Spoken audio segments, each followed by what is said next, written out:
This month, we continue to celebrate Black History Month. This morning, we're learning more about the historic Magnolia House. Yeah, built here in Greensboro in 1949, it was one of the few hotels between Georgia and Virginia that welcomed African Americans in the Jim Crow South. WFY News 2's Giselle Thomas is live right now with the owner and CEO. Giselle, we're ready for the history lesson.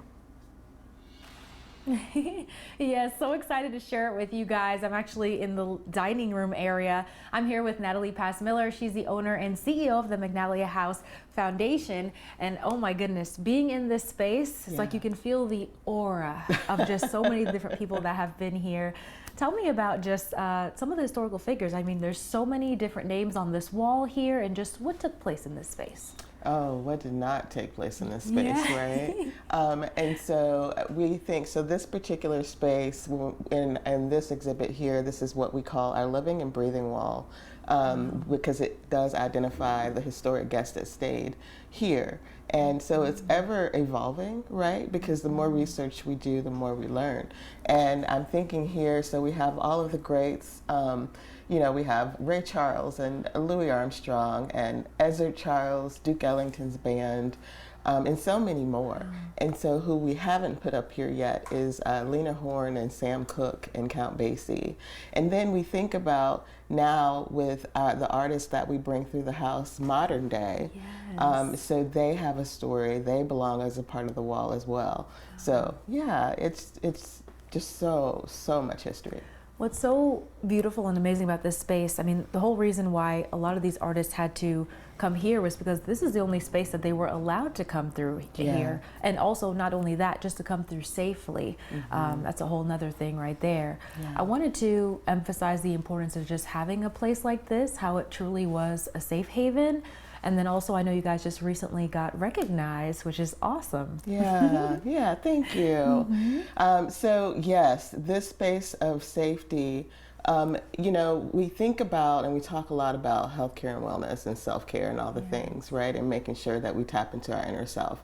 So if we translate that back to during segregation, and just the stress and the demands of just getting from point A to point B, and being able to do so safely, what that translates to into here for Magnolia House historically, you know, I think about James Baldwin when he was making his way here, or Carter G. Woodson. It translates them coming into this space and really just being who they truly are. And so as a result of not having to deal with the environmental stressors and the outdoor stressors, you know, it turns into this great work and development of, you know, James Baldwin and his infamous pieces, you know, Louis Armstrong and his work and his musicianship. So it really kind of refuels them, if you will. And so that's not just Magnolia House, that's for Green Book sites, and even those that functioned as Green Book sites that weren't listed. And so, yes, also in terms of the recognition. So, you know, this is an important year, 2026.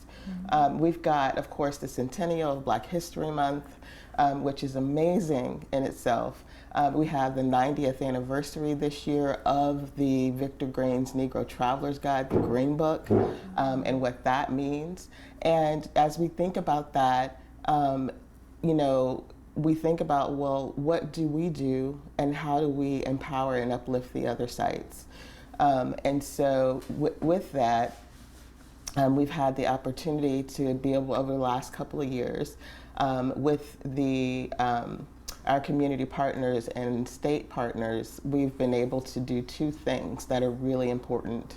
Number one, we've created this national recognition for the multiple property designation form, which as for Green Book resources. And then number two, Magnolia House has been nominated to be on the National Register as a Green Book source. And so those two things are really important because that is exactly how you give voice to all of these sites. And so we're really excited about that. And we're really excited about Greensboro and North Carolina because what that does is it gives North Carolina, will be the second state in the entire country to have this multiple property designation, right? Right. Happy Black History Month, y'all. And then Magnolia House will be the first in the state to be listed.